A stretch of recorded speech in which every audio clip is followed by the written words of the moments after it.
In my mind, when I'm thinking about this, when I'm visualizing, when you're painting me this portrait, Yeah. I've always thought of Jack the Ripper as those guys that can rip phone books in half? Phone books, yeah. He's like the black leotard, like the big mustache, Yeah, bald yeah. guy. I imagine someone going up in the street and just like grabbing someone and like ripping them like a phone book, and then because like ripped them. Yeah, what if they ever look for like a bodybuilder for these things? You just do something like that, or like yeah. I mean, were they ripped in half? Yeah. Like, I mean, cut in half almost, but.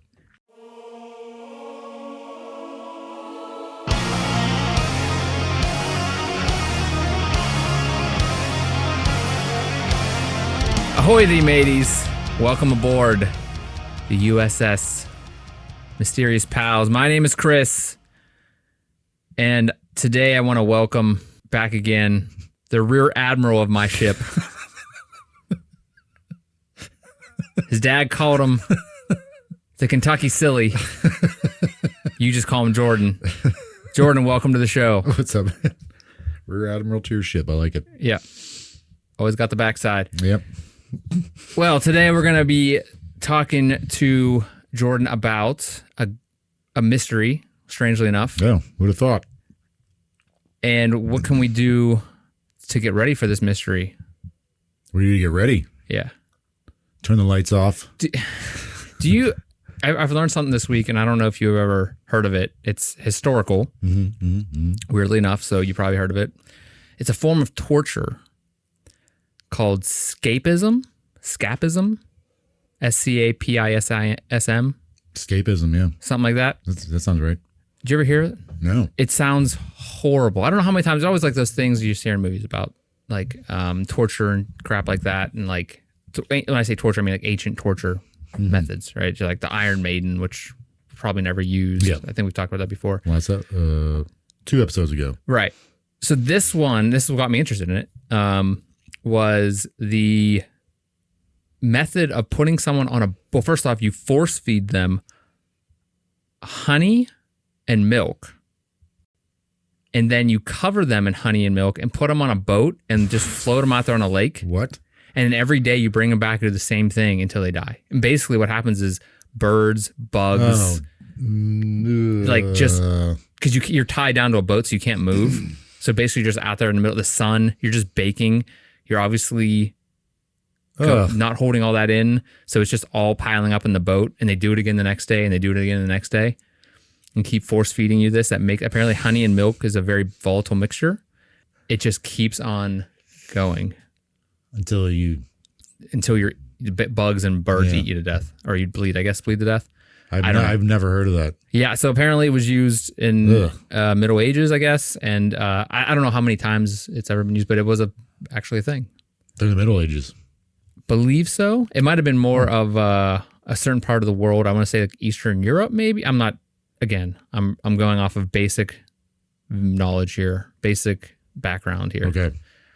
But it was, I guess, it is a form of torture that was that has been noted throughout history, or is a part of history. No, thank you.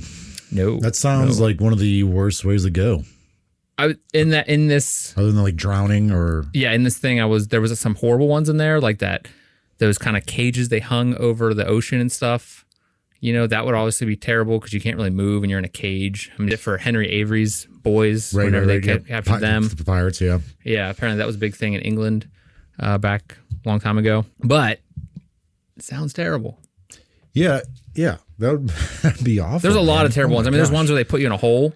Yeah. They just put you in a hole and you can't really lay down. You can only stand up.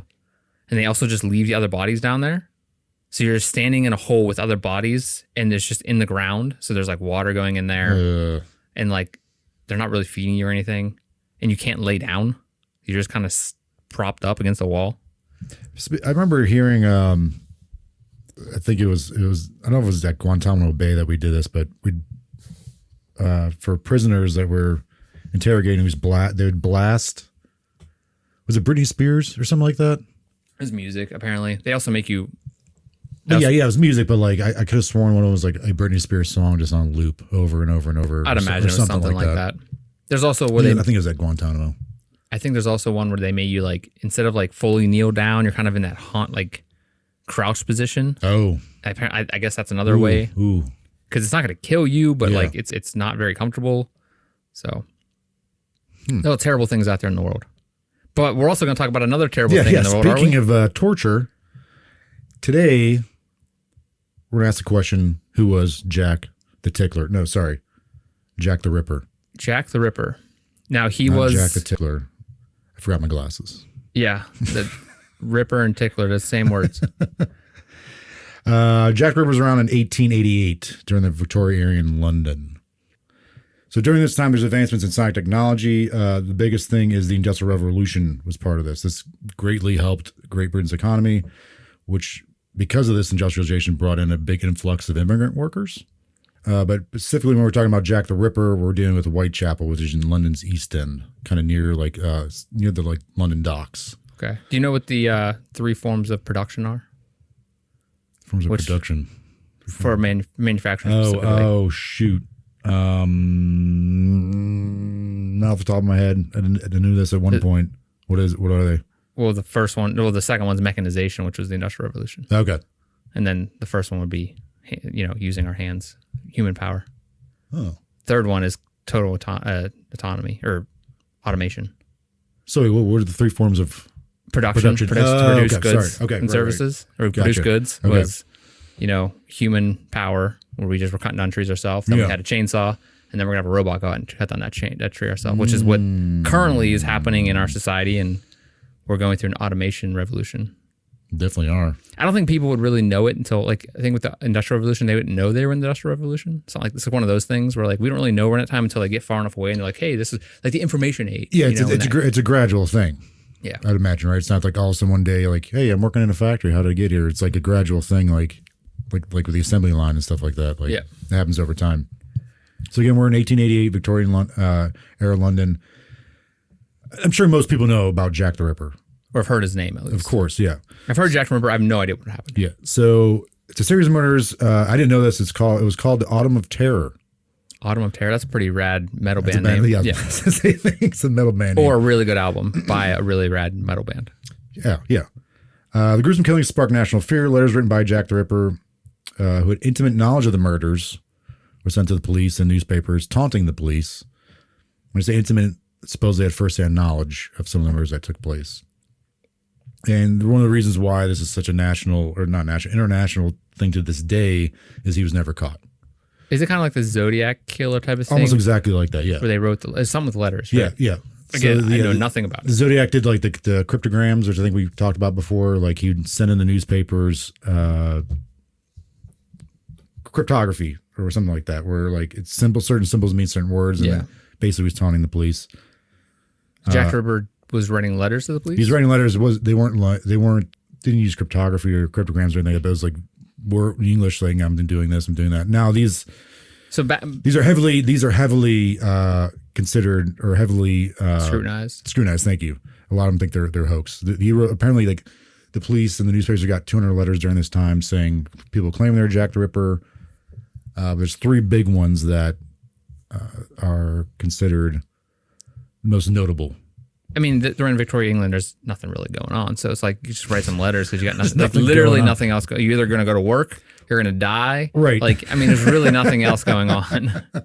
Right. And especially in this particular area. So it's Whitechapel, 1888. The population around that time is around 80,000. It's mostly working class, but it had huge issues with overcrowding and poverty. So it's very low income kind of area. A lot of people resulted in crime just to stay alive and survive, like petty thefts, robberies. A lot of women went to prostitution just to support themselves.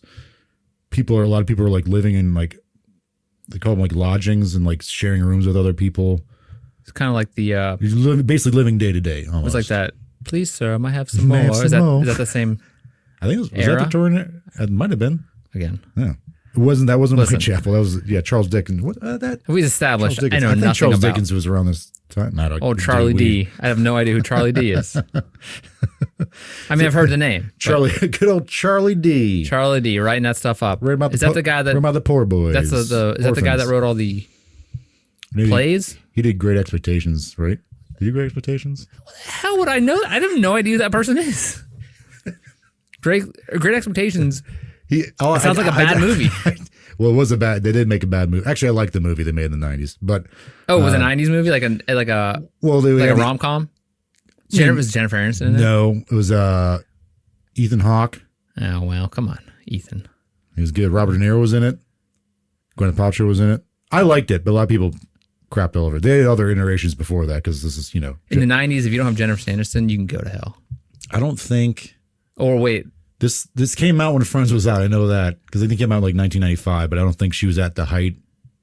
She might not have been like sought after just yet in Hollywood. I don't think she's sought after. Why the hell do I didn't even know this? Jennifer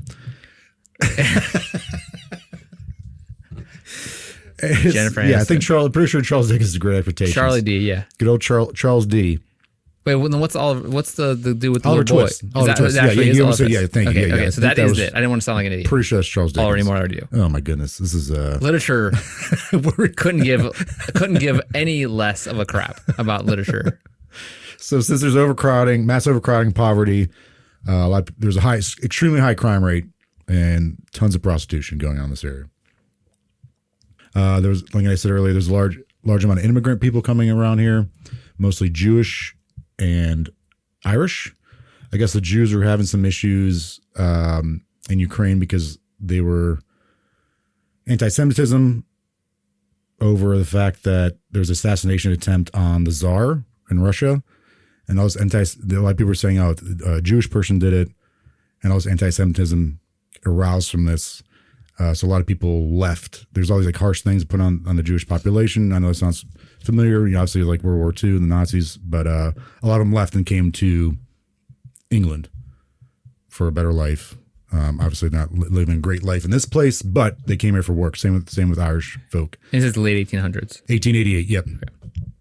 The reason I meant like these immigrants is because during this time there's a lot of xenophobia was a thing. People like having unfavorable views of immigrants and other people from other areas. So this is only during that time. This has only ever happened during this time. Okay, so this is never like a new happened thing. Again. Never before. Okay. Never happened. Yeah. So the reason I bring that is because of xenophobia, and also like when we want to get into when we talk about some of the suspects, I think a lot of that has to do with people who are either Jewish or Irish, because these people weren't really liked very well during this time. Okay, so a lot of prejudice towards. Is this the guy that does the haircuts and like kills them when he cuts their hair? There is a guy that's suspected he was a barber. Yeah, that barber guy. But you're thinking of Johnny Depp played him. Johnny. Never saw the movie. Couldn't care less. But I know it was based on a play. Yeah, it was based on a famous play. So my how I remember modern culture, or how I see modern culture, remember it is through commercials. Okay. Never watched most of the movies. Couldn't care less. Sweeney Todd. Yeah. There it is. Yeah. Couldn't care less about most of the literature. Commercials are how I view the world. But go ahead. So from 1888 to 1891, there were 11 murders that happened. Again, murder is not an uncommon thing, especially during this time, this area, but how these murders were committed, the brutality of them. Eventually people start thinking, these are linked to one person, or it's just a serial killer or serial killers, like a group of people doing this. Because it was a common thing that between all of them. There's a thread, common thread of like what happened to the bodies, the brutality of them, how gruesome they were, grisly they were. But only 5 are believed to be committed by Jack the Ripper himself or theirself. Some posers out there. Some Jack the Ripper posers at this time? Yes. But there is an argument that we'll go to this later that Jack the Ripper might have actually been Jill the Ripper. Nice. That's why I say I don't want to say he necessarily, but nice. But only 5 are actually generally accepted or believed to be committed by Jack the Ripper. They're known as the canonical 5. All the victims' bodies are found in a relatively small area of Whitechapel, clustered within a few miles of one another. The crime scenes were within walking distance of each other. with distances varying between 1 to 2 miles. So all very close proximity. These murders happen to one another. What does Whitechapel look like? Is it like a densely populated, like industrial area? Very densely populated. I know it's near the docks. I wouldn't necessarily it's industrialized. It's a lot of like older housing. There is a middle class. There's a small. I remember looking at a map. There is a small like area that's upper class, but it's mostly just when you have that picture in your eye of like England back then. It's like with the fog and like cobblestone roads. It's like houses don't necessarily might not look that picturesque, great. I would say. Yeah, but like in a bad way, in a bad way.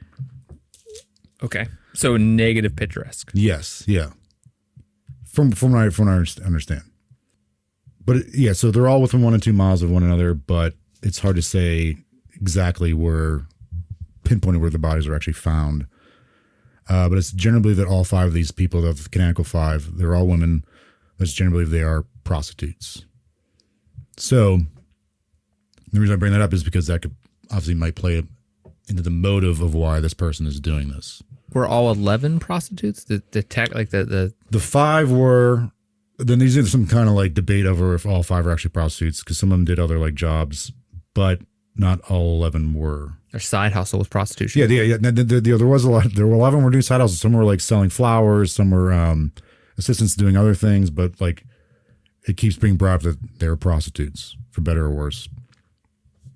As if that is. We're not saying that makes someone not a person. Yeah. Right. It's just like. But it gets brought up again and again because they use it as almost like a motive. As a motive of like trying to understand who Jack the Ripper was. Justification of what he was doing as part of his modus operandi. Did I say that right? We butcher a lot of words, but luckily I don't think I butchered that. And 2, the English words we don't butcher. Yeah, 2, we're Jack the Ripper. We can say that. It's a Russian word. We can't most say of these names. So again, it's called the canonical 5. These people, women were believed they were definitely done by Jack the Ripper.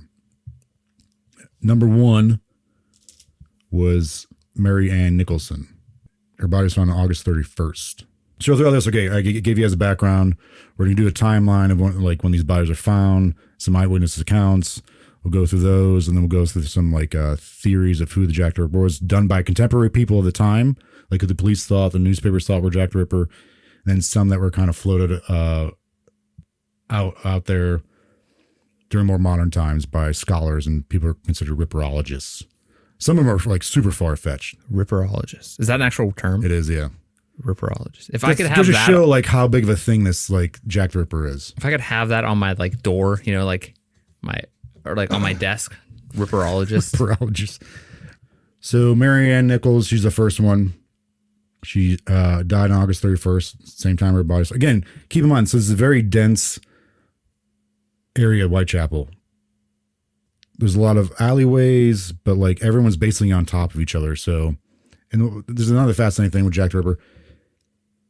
When he or she committed these murders, they're done in the public, but all but one. In the public, as in outside, just regular on the streets. Outside on the streets, maybe in an alleyway, but they're these are areas they're always done late at night, but the people are out and about still.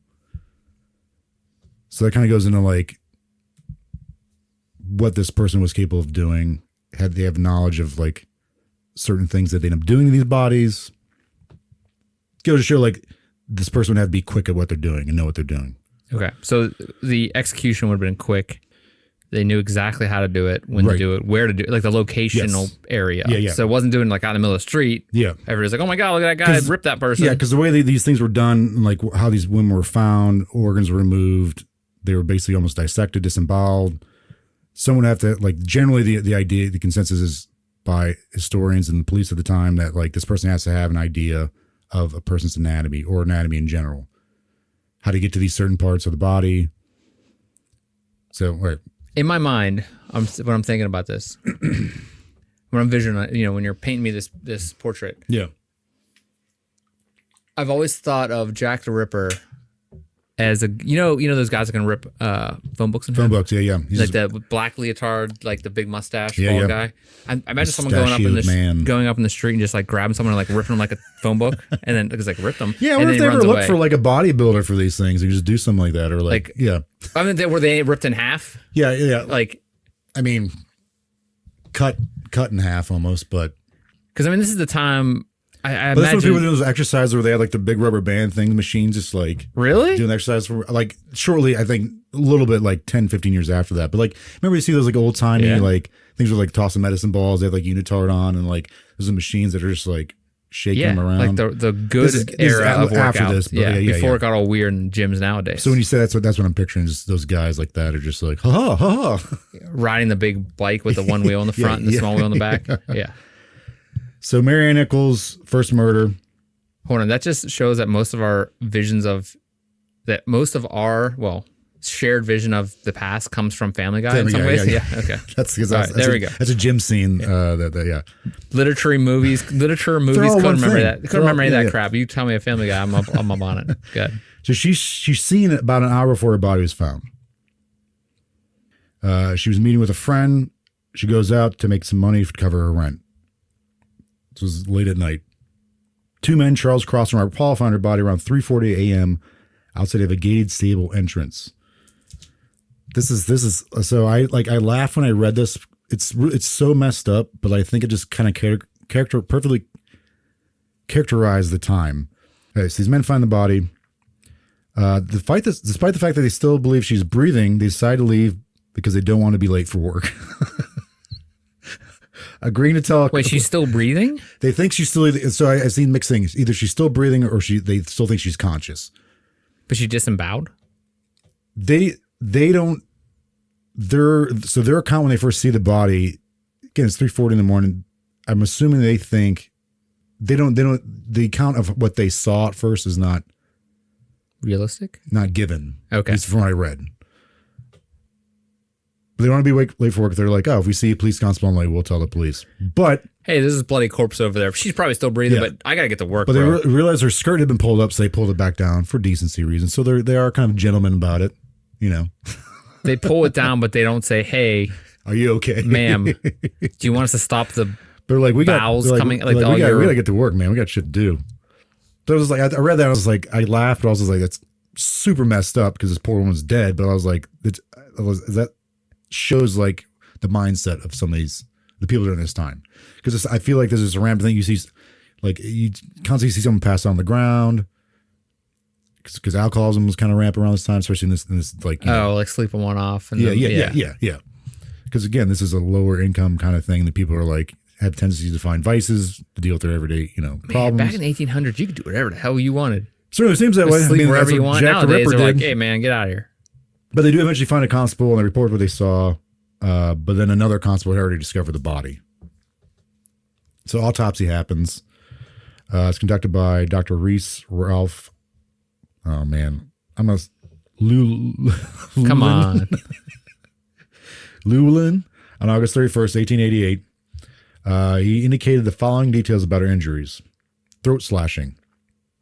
Nichols' throat was deeply cut from left to right. The incisions, 2 of them, were so severe that they nearly severed her head off her body. But her dress was pulled down, so we're good. Yeah, but she's decent. Yeah. Abdominal mutilation. Her lower abdomen was mutilated with a deep, jagged wound causing her bowels to protrude. So that's what I don't understand. Like, you think the guys would have seen that? Like, if they come up to her, like, if they're getting that close enough to, like, pull, like, adjust her skirts or, her I mean, it's dark. Area. Yeah. And what do they have streetlights? They're like the street lights, but they're gas lamps. Gas lamps, yeah. So, I mean, how much light comes off a gas lamp? Not a lot. Especially in dark. It's not like they're going to put one of these up every. Like, it's not like today where, like, you drive through in America, you drive through every light, every building is on. If it's again, because they don't want to get sued. Every parking lot has every single light on. Every store has every light on the inside so they can see everything. Right. The cops can drive by and they can see people. Yeah, so no one gets attacked. Right. Like, so, like this. Like, at this time, they probably are like, whatever, we're not. Yeah. Well, people need to sleep too. They want some bright street light out front of their window. But again, it's just the street light is gas lamp. Yeah. Hey, you know what? How about this? Well, and I think with those gas lamps, the amount of light they're giving off is only in that general right. Like, so that's what I'm saying. Like it's diameter. They probably saw her. Circumference. It probably looked like she was sleeping one off. They pulled her dress down. Right, but didn't know that maybe on the dark side. So number 3, though, her lady area had been stabbed a few times as well. So I feel like they might have seen that since they were so close to that general region and pulled the skirt down. I don't know. Maybe they just like did a quickly thing like, all right, like we got to get to work, man. Let's like, we're helping her out here. Yeah. We're doing the right thing by not making sure she's still alive, but like she seems alive. We'll just tell someone along the way that would, hey, there might be someone in trouble down here. Do you know who would light those gas lamps and then help people at home? You know what they're called? No. There's orphan boys called Link Boys. Oh, really? Yeah. Link Boy is the one who went around and lit the lamps and also helped and then would charge people to walk them home safely, even though it's like, or to direct them home. I didn't know that. With like a lamp. Like he'd be like, let me take you home, sir. Yeah. Yeah, that's called a Link Boy. I never knew that. Again, I know a lot of dumb crap. Like useless information. Really cool. I can't tell you who Oliver Twist was. Charlie D is. Or Mr. Dickens was.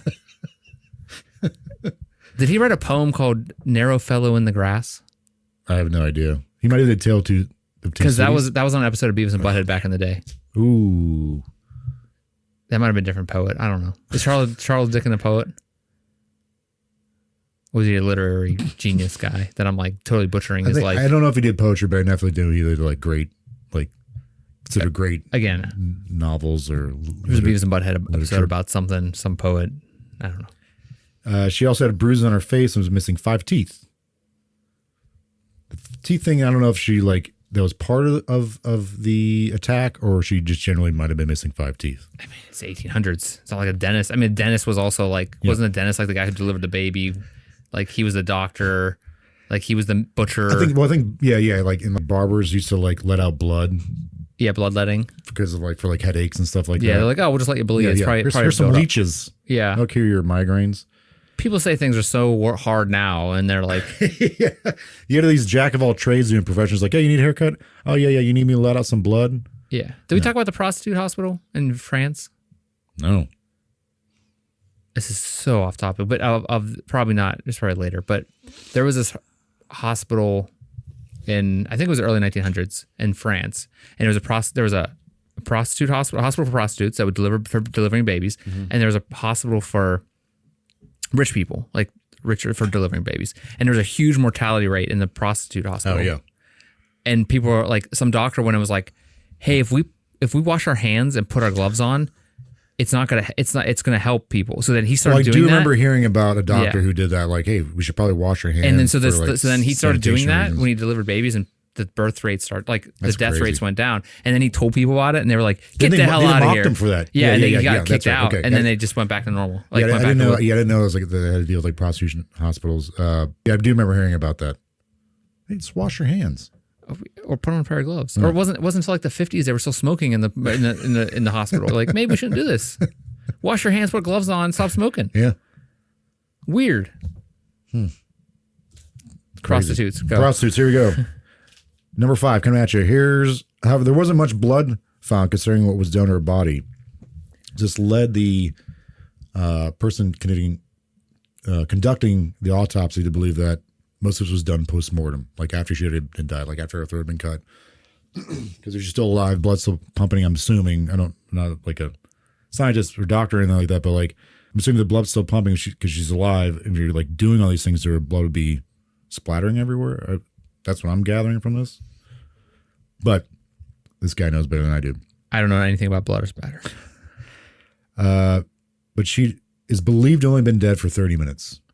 Whenever what? At this when the body was found. Okay, when the guys found him, or when the cop found her? Well, when the guys found her. Okay. So that's August 31st. 1888. Marianne Nichols. September 8th. So about a week later, Annie Chapman.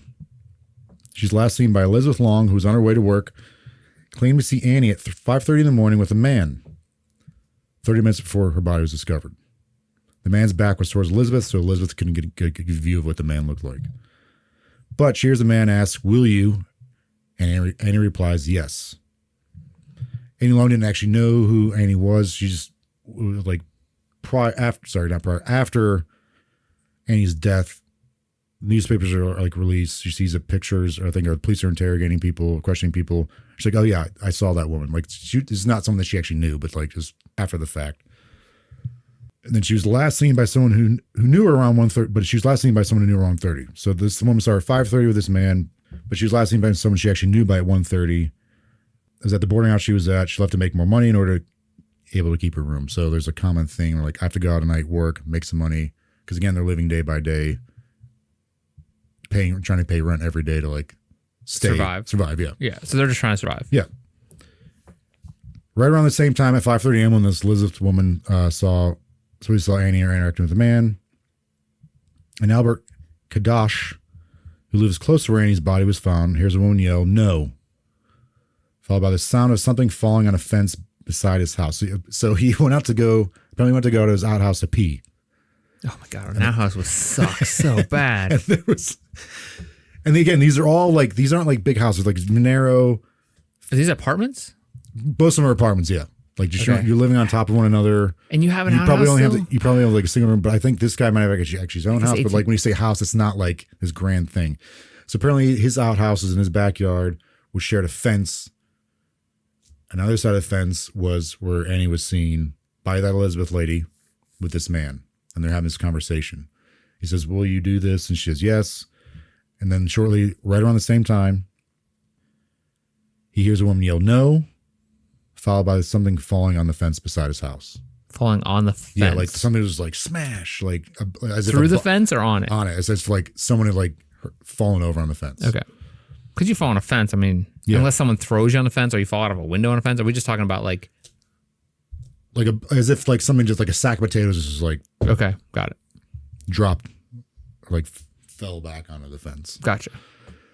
Her body was found by John Davis around 6 a.m. John Davis lived in an apartment not far from there. Getting up to go to work, found the body. A leather apron was later discovered nearby in a water bowl next to a water tap. So Jack the Ripper got that moniker, Jack the Ripper, people were using leather apron, I think because of this. They were calling him leather apron? Yeah. There's like it was called the Whitechapel murderer, leather apron. Or L.A. Jack the Ripper. What you up, boy? Rip it up. The autopsy conducted by Dr. George Baxter Phillips, and this guy does a couple other, the primary, he doesn't do the first autopsies, but he takes part in other bodies that were found later on. So this guy's one of the people who are just like, no, these later murders that happened after the canonical 5 can't be Jack the Ripper. So based on what he's seen with a lot of these other bodies that happened during this time. Okay. So he's the one who kind of was like, this is his modus. Yeah, someone like that. Yeah. He's one of the people who are just like proponents of like these 5 are only Jack the Ripper. The later ones, although gruesome, had some similarities. These can't be the same person doing it. So this guy happened. He came around on this murder. Yeah, yeah. So, but again, he gets to see, like, he has access to seeing these other files and reports because like police are coming to him like, do you see any like patterns, like because most of what they're doing is part of the autopsy is right then and there, but then they take the bodies back to the morgue to do like further examinations. So what is his job? He's a coroner. Okay, this guy, I believe like whatever that would have been considered during this back then, yeah. And this is his second murder. This is the first one he's doing though. Okay. He gives several details. Throat slashing. Chapman's throat was slashed deeply from left to right twice, similar to the pattern that was on Mary Nichols. Left to right 2. Bruises to the face and 2 bruises the size of a man's thumb on the chest. Abdominal mutilation. Her abdomen was mutilated extensively. The killer made several deep and jagged incisions, moving part of the stomach and part of her small intestines.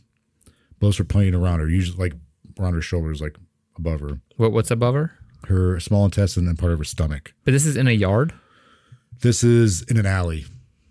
Where's the fence? In the alley? Yeah, the fence is here. So the alley, fence, the guy's backyard, outhouse. Okay. We're going to boom, boom. Sections of her bladder, uterus, and vagina were removed. The cutting instrument used was not anything large, but a knife, possibly a surgical one. There were indications of anatomical knowledge. For those that are listening at home, Jordan just gave me a little finger gun whenever he said surgical knife. I'm not entirely sure why. So again, this might be the first time that the moniker is given to this killer, because there's clearly some kind of similarities going on here. Leather apron, I think, because of what the leather apron was found nearby. This guy did this in the when the fence got hit. Mm-hmm. How much longer was it until the guy went to the bathroom?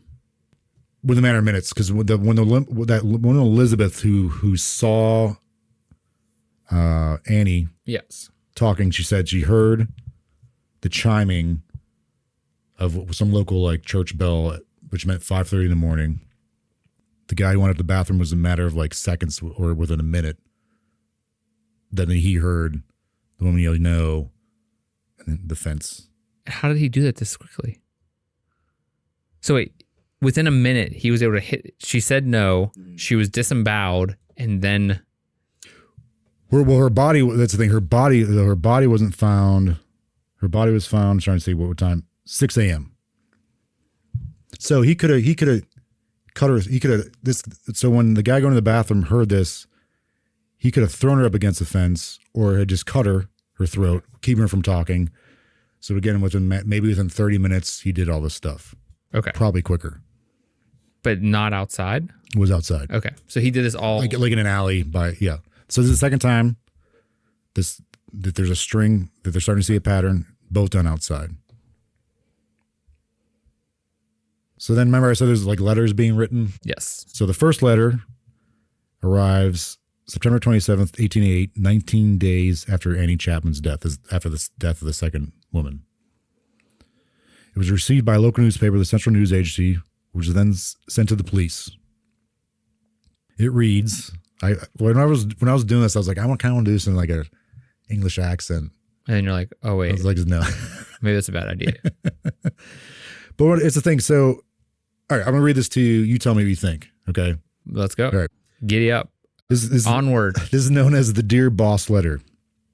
It says, Dear Boss, I keep on hearing the police have caught me, but they won't fix me just yet. I've laughed when they look so clever and talk about being on the right track. The joke about leather apron gave me real fits. I'm down on whores, and I shan't quit ripping them till I do get buckled. Grand work the last job was. I gave the lady no time to squeal. How can they catch me now? I love my work and want to start again. You'll soon hear of me with my funny little games. I saved some of the proper red stuff in a ginger beer bottle over the last job to write with, but it went thick like glue and I cannot use it, or I can't use it. Sorry, there's a written very bad grammar. Oh, weird. Yeah. So it's my brain trying. Red ink is fit enough, I hope. Ha ha ha. Next job I do, I shall clip the lady's ears off and send to the police officers just for jolly, wouldn't you? Keep this letter back till I do a bit more work, then give it out straight. My knife's so nice and sharp. I want to go to work right away if I get a chance. Good luck. Yours truly, Jack the Ripper. Don't mind me giving the trade name. P.S. Wasn't good enough to post this before. I got all the right ink off my hands. Curse it. No luck yet. They say I'm a doctor now. Ha ha ha. He calls himself Jack the Ripper? That's how he got his name? Mm-hmm. What a jerk. This makes it way worse. This makes this guy suck. So he's like cocky. There's some arrogance there. Jack the Ripper. I'm going to call myself Jack. So he sends this letter. There's a lot in that letter. Yeah, so there's a local newspaper. First says buckled. Yeah, which I think means like pinched or arrested. But he sends us this newspaper. The Central News Agency was kind of like known to be a sensationalist newspaper. They started, I think, like a year or two before this, so they're kind of like that grimy, like Weekly World News, like National Enquirer kind of thing. What from what I understand, you remember Weekly World News? No, it was like in the grocery store was like always there, and it was like Bat Boy. Oh, see, that was National Enquirer. Okay, right, yeah. Weekly World News. I don't know what happened to that, but someone gives birth to Bat Boy. Yeah, remember that face? Yeah. Okay, so specifically sends us to this newspaper. That kind of jumped out at me. But over the whole thing, like I'm assuming that this person's well educated. Maybe maybe a doc. Well educated for that time. But no, like that's not like for that time. Like if you're well educated, you're well educated. Like again, for that time. I'm saying it like a man of medicine. Yeah, so someone who'd studied medicine Right. before, studied the body. Based on the fact that they like the previous autopsy report, like the gentleman doing it said like this person has knowledge of anatomy. Yeah. Not necessarily mean human anatomy, but for when I read this, I was like, this person doesn't sound too educated. You know, I'm a doctor, and I'm not a medical doctor, mind you, for those who don't know. But I mean, read one of my emails. They're like, again, I don't know who Charles Dickens is. I mean, I know who he is. I don't know what he does. Yeah, so let's remember what education means these days. He keeps talking about the red ink. He wanted to save it. I'm assuming that means blood. Well, that's what the police end up thinking is like he was trying to save the blood or like write this letter or future letters in blood. But he does say he sends this to the police. Well, it gets sent to the news agency, which then they send to the police. Who is it addressed to? It just says, "Dear boss." Okay. That's what I was wondering when he said boss. Yeah. So the police end up sending this out. Well, they sent this out after a couple more things happened. Like, can anyone identify this handwriting? Because immediately they're just like, this is stupid. Like, no, like, this is a hoax. But something is said in here. Next job I shall clip the lady's ear off and send it to police officers. So it was 19 days after the second killing. Do you have more thoughts on this letter? No, I think it's just pretty straightforward. A weirdo. Yeah. A couple screws loose. So 3 days after the letter received by the newspaper, things escalate again. On September 30th, 1888, the bodies of two more women are found. Elizabeth Stride and Catherine Eddowes. Catherine Stride, a little timeline of events here. Between 7 and 8 p.m., she leaves her lodging house after speaking with acquaintances. At 11 p.m., two laborers running a bar. As they enter, they notice Elizabeth Stride leaving the pub with a short man who had a dark mustache and sandy eyelashes. What are sandy eyelashes? Like the coloring? Sandy? Like a brownish? I guess. I mean, is that light brown? Yeah. Like actual beach sand? I don't know. Would they have different beach sand back then? Covered in sand. Isn't like a lot of the beaches in England like rocky? Or that's New England? Like the coastal, yeah. It's rocky, yeah. I mean, there's sand, but like it's not like they dump sand like we do nowadays. The man was dressed in a billycock hat. What the hell? Oh, is that okay? Is that like a bowler hat? I think so, yeah. Give him a way better name for it. A suit and a coat. One of the men who saw these, his name's Jay Best. Best recalled they had just been served inside the pub and left when we arrived. It was raining heavily and they seemed unwilling to go out. The man was embracing her intimately and kissing. Given his respectable appearance, we were quite surprised by his behavior. Like that he was with this woman, that he was like showing this much PDA. Stride and the man stood in the doorway for a while, hugging and kissing. The two men attempted to invite that man for a drink, but he declined. They then called out to Stride, saying, "Leather Apron is pursuing you." Soon after 11, the man and Stride quickly walked away towards a street. They hurried off like a shot before 11. What? A shot before 11. I don't know what that means. So anyways, these two men, Jay Best and John Gardner. These guys are lying. They see Elizabeth Stride with this man. They describe what he looks like. They're making out. They leave together. One of them shouts out, "Hey, be careful. Leather Apron's pursuing you." And they just kind of disappear, at least for these men. Around 11:45 p.m., and William Marshall sees her kissing a man on another street close to where this bar was. He observes her conversing with a man wearing a black coat and a sailor's hat. It's a different hat. So for those that are not watching this, Jordan just winked at me when he said sailor's hat. So it went from surgery knife is a finger gun, winking, sailor hat is a wink. Okay. Sees a man wearing a black coat and a sailor's hat. They're embracing and behaving intimately. He overhears the man saying, "You'd utter anything except your prayers. You'd utter anything except your prayers." Now, is that like a coy, like kind of like a sexy kind of talk back then? Seems like it's or someone or to just be like, just walk away from you. Like, yeah. Or he's saying like, rather than saying, please don't, you should be praying right now because I'm about to kill you. I don't know. That's I don't know. That may be a reach right there. At 12:35 a.m., Police Constable Smith sees stride with a man carrying a parcel wrapped in newspaper. The man was described as being 28, wearing a dark coat and a deerstalker hat. That was a deerstalker hat. It's like these like there's too many hats. There's too many hats. Yeah. It's like a what? Wait. It kind of looks like it reminds me of a Sherlock Holmes hat. Like I thought that was a bowler hat. No, but I've seen like a Sherlock Holmes like. Is that the hat with like the wings on them, like Uncle Eddie wears? Yeah, but like it's like plaid looking. It's kind of like a big bowl, like a bowl shape on the top, but like does have like the flappy things I think on the side. I think I had to look it up. I'm like, I don't know what that is. It's for hunting. A deer stalker hat. Yeah. Then around 12:45 a.m., Israel Schwartz witnesses a man assaulting Stride, calling out Lipsky. Lipsky was an anti-Semitic insult named after a Jewish man named Lipsky who poisoned his wife. Okay. A year earlier. Later at 1 a.m. So this guy's been called Leather Apron and Lipsky at this point, or this person escorting this woman. No, so yeah, the man assaulting Elizabeth Stride heard the man assaulting her yell Lipsky. Okay, so it's like a derogatory anti-Semitic. Okay, so he was calling her that. Yes. Okay. This man Israel witnesses that happening. Later at 1 a.m., a Louis, Diemschutz enters a narrow yard between houses with his horse.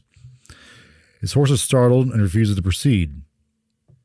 Wondering what's going on with his horse, he then discovers Stride's body, still warm, with her throat cut. Still warm? How does he know that? He touched it. It's crazy that you're talking about the size of this place and people are still riding horses.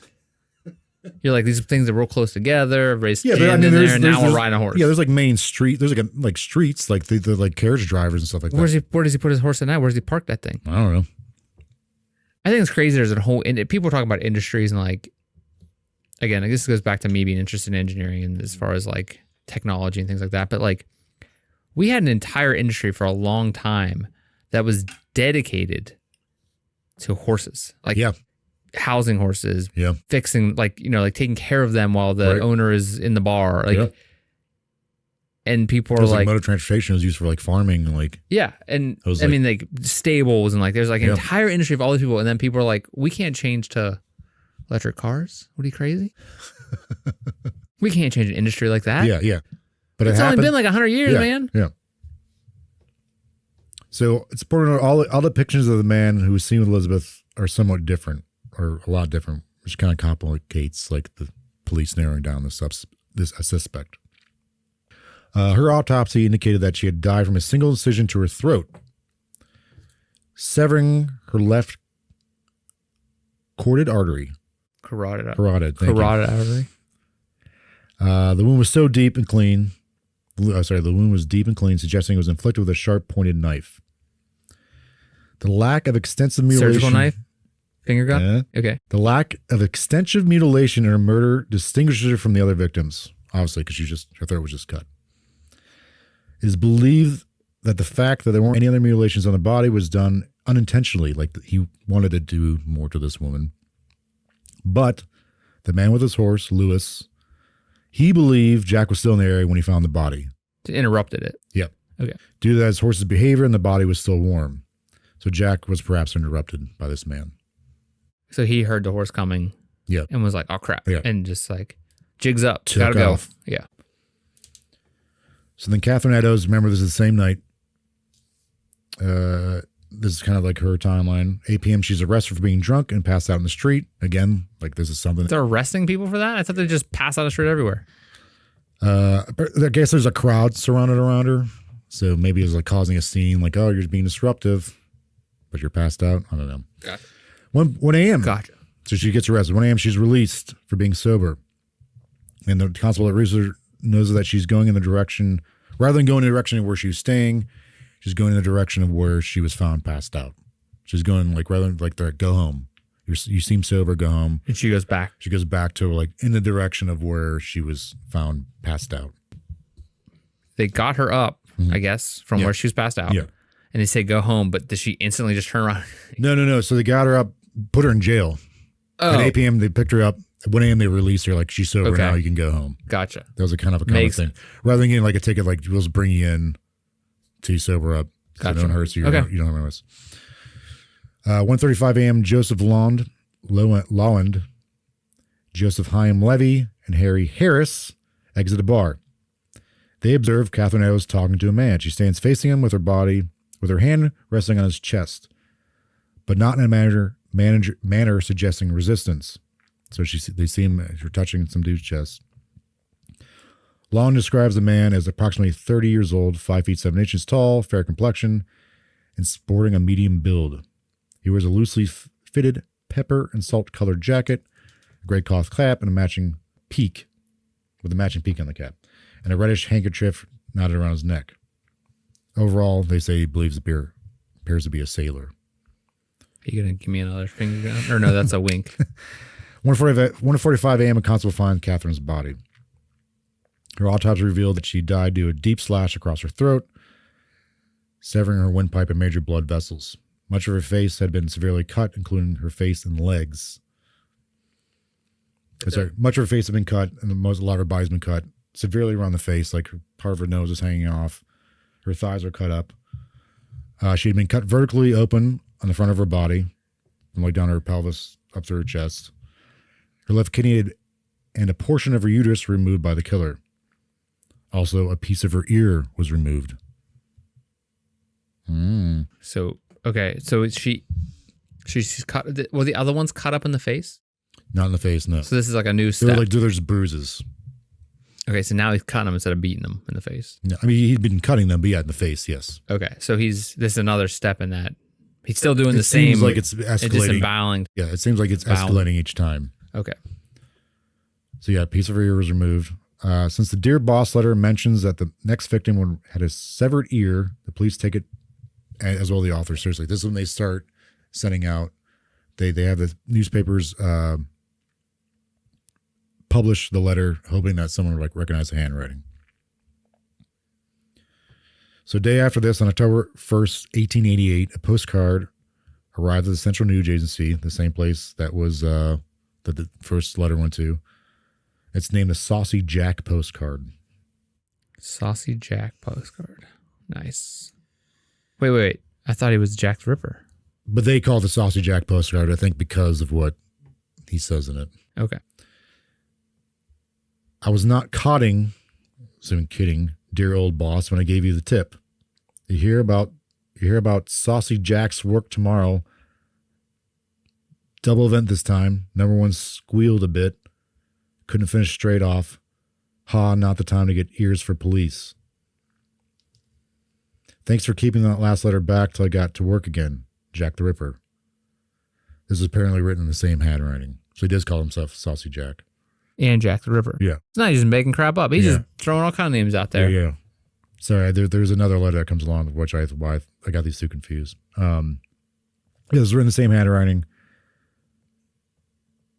Then October 16th, 1888, George Lusk. So I think after the first or second murder that were identified as being done by a serial killer, a vigilante group forms, like in Whitechapel, because people are starting to get like kind of impatient with the police, not really coming up with anything.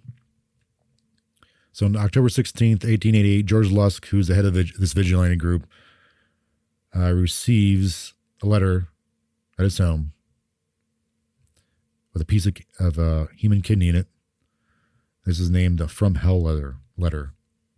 How do you know it was a piece of kidney? Or that it was human kidney? Nice. So the letter starts off saying, "From hell, Mr. Lusk, sir, I send you half the kidney I took from one woman and preserved it for you, other piece. I fried and ate it. It was very nice. I may send you the bloody knife that took it out. You only wait a while longer. Signed, Catch Me If You Can." Another Leo call. Another Leo. There he is. Mr. Lusk. So that partial kidney is believed to belong to Catherine Eddowes, because I think the coroner looked at it and said like this could have been from her body. Was she missing part of her kidney? Okay. But the handwriting doesn't match the previous two on this one. He doesn't call himself Jack the Ripper. Yeah. But also, what did he say in there again? So you have the kidney I took from one woman and preserved it for you. Yeah. So this one, it was wrapped like it was soaking in wine. Okay. Kidney was like preserve it. Gotcha. And he fried and ate part of it as well. Who did? Jack the Ripper. Okay. He's saying. He said that in the letter? Yeah. Okay. Yeah. I fried it and ate it. It was very nice. I may send you the bloody knife that took it out, but only if you wait a while longer. Signed, catch me if you can, Mr. Lusk. Catch you if you can. Catch me if I can. That's Leo. Yeah. Right there. He's still, I was in our hearts. But yeah, again, these three are the most notable. But yeah, this one was not in the same handwriting. It's not until November 8th, 1888 that the next murder, the murder of Mary Jane Kelly happens. What was the date on that again? November 9th. So there was a significant amount of time between the last one was the double one on September. It's still happening so quickly. The first one was in August, right? And this is November. Yeah. So the first two were only a week apart. The second two were the same night, but this one, the second two were on September 30th. So this one there's like a significant amount of time maybe between the two girls that previously died and this one, because this is November 9th now. Now there's some letters that came in, but again, it's believed that these weren't written, like one might not have been written by Jack the Ripper. He's got to get some time to he needs to decompress. Right. Maybe he had a double shift. He ain't got time for that. Got murdering to do. Yeah, he's a man about town. Yeah. Got bills to pay. Bowler hats and what was the deerstalker hat? Deerstalker, yeah. So not again until November 9th, like 1888. So it's all in the same year, all in the same season. Oh, that's why I call it Autumn of Terror. So this poor woman stands out much more than the other victims. Not much is known about her life, her past, and even her time in Whitechapel is mostly based on a man that knew her and lived with her, who was either a friend or a boyfriend. His name is Joseph Barnett. Because they know that they lived together for quite a bit of time. They had a falling out. It's believed it started from an argument because they were sharing a room. And apparently Mary Kelly kept inviting other women to stay with her, like other prostitutes to stay with her, just to help him out. But he's like, I don't want to do this. It's one single room. We have the one bed. So he's kind of annoyed by this. So he ends up leaving, gets his own place, but they still kept in contact. He still was helping her pay her rent for that room. That's kind of the one that sticks out, is like not really much to know about her past other than what this man has to say. The second thing is that the way she was murdered and the state in which her body was found.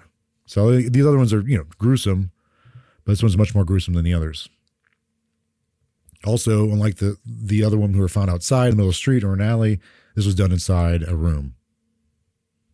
Like inside. So it wasn't outside. It was inside. And the fact that she was living alone probably allowed the killer to have more time to do what he did to her. So this is this lady that was helping other prostitutes. Yeah. Okay. So and she's the one. And I've seen like people say, "Oh, it wasn't necessarily that Barnett was mad that she was helping all these other prostitutes. He's mad that like he might have actually had feelings for her. They actually were boyfriend and girlfriend, but she might have also been a lesbian, and he didn't like the fact that like this was going on because he loved her." I've seen it's been various things, but regardless, they have an argument and he moves out. So she's living in this place alone. So she's living in this place alone. Her murder was much more gruesome than the other ones. She was seen multiple times the night before, the morning of. She's out at one point trying to get money for rent, which is common theme, unfortunately, for these women. One of the most notable sightings being when she was seen with a stout man, fully dressed, around 5.5 feet tall, with an orange mustache and a blotchy face. Orange mustache? Orange mustache. What about those eyebrows? Are they sandy? Was it a sandy mustache? Was it?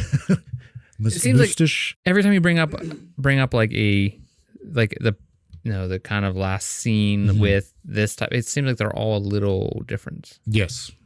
Yeah. Which is what is ultimately confuses the hell out of all these inspectors and people today. Like, there's no, like, they seem to be generally around the same height, but like, there's the clothes they're describing, their facial hair. Even like this person has a blotchy face. One has an orange mustache, the other guy's like a black mustache. One has sandy eyebrows. Like, these conflicting reports. Like, again, if these are women who are actually prostitutes or trying to make money, they could have been seen with different men at different times by different people who are just like, were Johns, like guys trying to get some. This was around midnight that this man was seen. The other being around 2 a.m., a witness sees a man and Kelly exchange words. Kelly says, "All right." The man says, "You will be all right for what I have told you." I don't know what that can mean. And the two walk away together. This man has a pale complexion, slight upturned mustache, dark hair, dark eyes, bushy eyebrows, and is of Jewish appearance. The man wears a felt hat, a long dark coat, a white collar, and black necktie with a horseshoe pin. He carries a small package and kid gloves. He's around 5'6", 5'7" tall. He's around 35, 36 years old. So could this be the xenophobia coming back in too? That's some case. I do think that's like a lot of this, like the Jewish appearance thing. Or it actually, this, the Jack the Ripper was actually a Jewish person. Yeah. But yeah. It seems like there's too many. There's a lot of like different sightings. It seems like nothing's reliable. No. Yeah. It's like I know some of these people on the way to work, but I guess I'm assuming some of these people might have been in their own right drunk. Right. And be like, that's another thing. It's nighttime, not in a city that's lit up very well. Right. These are all it seems kind of unreliable sources. Not necessarily because of the people themselves, but like it's the fact that they're all very different. And at this time, inspectors really don't have, like, the way inspectors work now, or like investigators work now, is there's a very fine, like, the way you question people. We know, like, through data, we know what people say when they're witnessing a crash. There's plenty of examples of like they were very thorough. Like I was kind of the impression like they're just like, "Oh, what'd you see?" And like, "Okay, thank you, they're going on business." But like, no, they were very, very thorough. Like, 'cause Scotland Yard gets involved, not just the Whitechapel police, but like the way they ask people and like keep on asking, like the way they ask the questions of like the questions are reworded. Like, we do some research and stuff like that. The way you word a question, and so investigators do the same thing. The way they word stuff. Yeah. They word a question, they word it again, and they do it like, I can't remember the name of what they call that, but we do it in research. Whenever we do research, the way you word something so that the questions are completely, sound different, but they give you the same answer. The same category. Yeah, right. But I know today, like in today's world, we've learned a lot about that type of stuff and how investigators work. Yeah. Obviously, we don't have DNA evidence and stuff but there is forensics, like the idea of like blood spatters and stuff like that, and like they are being thorough, but not maybe like their education of like criminal profiling or psychological profiling is clearly not a thing back then. But it's not that they're not doing their due diligence, they're doing it the best they can at this point in history. Yeah. Her body was found on November 9th at 10:45 a.m. by her landlord's assistant. Now, he couldn't get into the room because it was locked from the inside. Apparently, there is, according to Josh Barnett, there's a window next to the door that they would use, if they forgot a key, they would use to go in to unlock the latch to the door so they could go inside. But the landlord's assistant didn't go in. He goes and tells the landlord to contact the police. But he's going there to collect rent. So the police get there. They find that she was disemboweled. Several of her organs and both breasts were removed and placed under her body. Her throat was cut to her vertebrae. Her face was cut beyond recognition. And massive amounts of blood were everywhere. There's a photograph. Like, they had photography back there. So there's photographs of like Eliza victims' bodies. And like, this is like, even though it's like grainy and like, not HD or anything like 4K, but like, you can tell like, the quality of images back then was, it was, when you say HD, like HD just, it was finer quality in some cases. Like the way photography works, especially back then. For example, it's not in color, but like you can tell like it wasn't good. It was rough. Yeah. It was rough to look at. It took Joseph Barnett, this man that she was friends with, her boyfriend with, to identify her, and he's only able to do so because of her one eye that was left, based on her eye color and like small other things. And in fact, the fact that she's in the room. Yeah, well, yeah, for sure, yeah. That room specifically. Yeah, duh, thank you. Yeah, of course. But already by this time, this is not only national news, but international news. Like, this is getting in the United States. The United States are like, newspapers are like writing stories about this. They're drawing cartoons about like the police, like trying to figure out who the suspect is and all this stuff. People and residents in this area, as well as people in London overall, are becoming very critical of the police, as well as newspapers. Newspapers are making these drawings of a police officer blinded, symbolizing they don't know what they're doing and stuff like that. They're just being all around critical. But so again, like goofing on the police. Yeah, that like, hey, you can't solve this. Yeah. Right. So again, this is like the vigilante committee is a result of all this. But the Whitechapel police, along with police from Scotland Yard, interviewed thousands of people, detained dozens, and offered $500 pound reward during this time. That equals around $80,000 today. When I did like one of those inflation calculator things. But he never got a definitive person. There were people that were detained, people that later came into the police department in the Whitechapel, like, oh, that was definitely one of the murderers, or or Jack the Ripper. But the police at the time didn't have any definitive evidence, be like, this is the killer. The assumptions Yeah, okay. Yeah. And again, like I know they're not. Might not be to our today's standards, but like they kept files on these people. Like, we need to watch this person because, like, yeah, we don't have evidence on him, but there's something there possibly.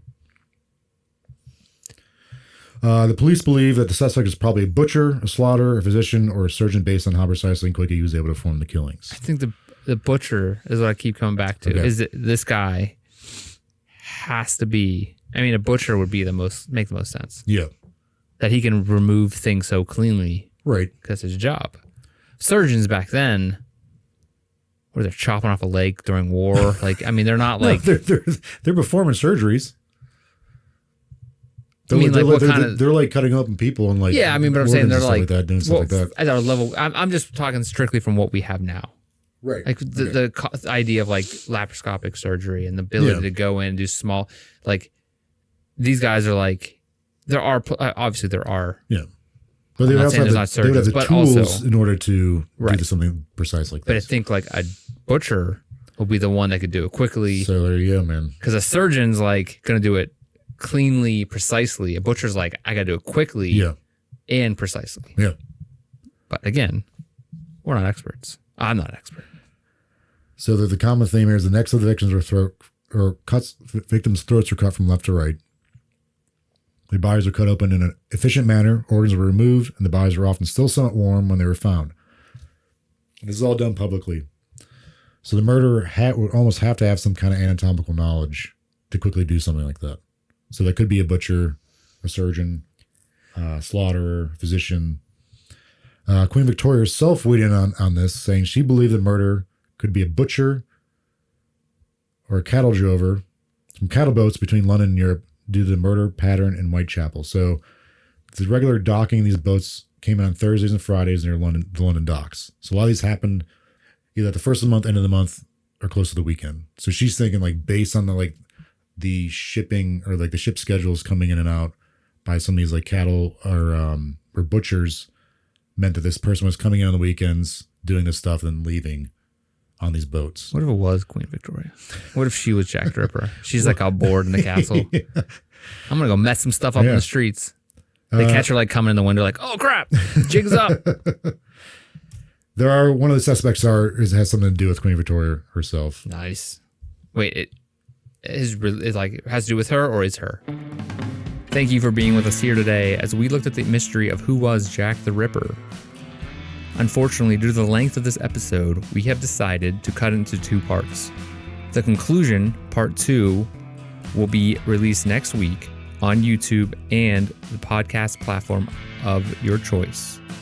If you're watching on YouTube and you enjoyed this episode, please subscribe. It really helps us out. If you're listening on a podcast feed, please give us a follow, leave us a comment, as it also helps us out. Again, thank you so much for being with us here today, and we look forward to seeing you next week in part 2 of Who Was Jack the Ripper? As always, stay mysterious.